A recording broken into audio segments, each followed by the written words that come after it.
বাংলাদেশ ক্রিকেটের একজন হতভাগা ক্রিকেটার নাজমুল হোসেন শান্ত।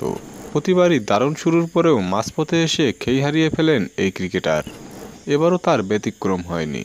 বিতর্কিত আউটের মধ্য দিয়ে মাত্র 23 বলে 26 রান করে প্যাভিলিয়নে ফিরেন এই ক্রিকেটার। ঘটনাটি ঘটে বাংলাদেশের ব্যাটিং ইনিংসের 16তম ওভারের তৃতীয় বলে। এ সময় বোলিংয়ে ছিলেন শ্রীলঙ্কার বোলার নিসাঙ্কা, ব্যাটিংয়ে ছিলেন বাংলাদেশি ব্যাটার নাজমুল হোসেন শান্ত। নিসাঙ্কার তৃতীয় বলটি কোনোমতে ঠেকিয়ে সিঙ্গেল রান নিতে যান নাজমুল হোসেন শান্ত। তবে সিঙ্গেল রান ভালোভাবে নিতে পারলেও ডাবল রান নিতে গিয়ে বিতর্কিত আউটের শিকার হন এই ক্রিকেটার। দ্বিতীয় রান নিতে গিয়ে স্টাম্পের কাছাকাছি গিয়ে স্টাম্পিংয়ের শিকার হন নাজমুল হোসেন শান্ত। তবে রিভিউতে দেখা গিয়েছিল নাজমুল হোসেন শান্ত ক্রিজের মধ্যেই ছিলেন।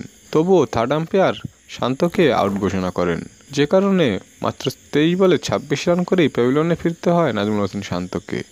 শুরুটা দারুণ করলেও শেষটা ভালো করতে পারেনি এই ক্রিকেটার। তাই তো নাজমুল হোসেন শান্তকে এক হতভাগা ক্রিকেটারই বলা চলে।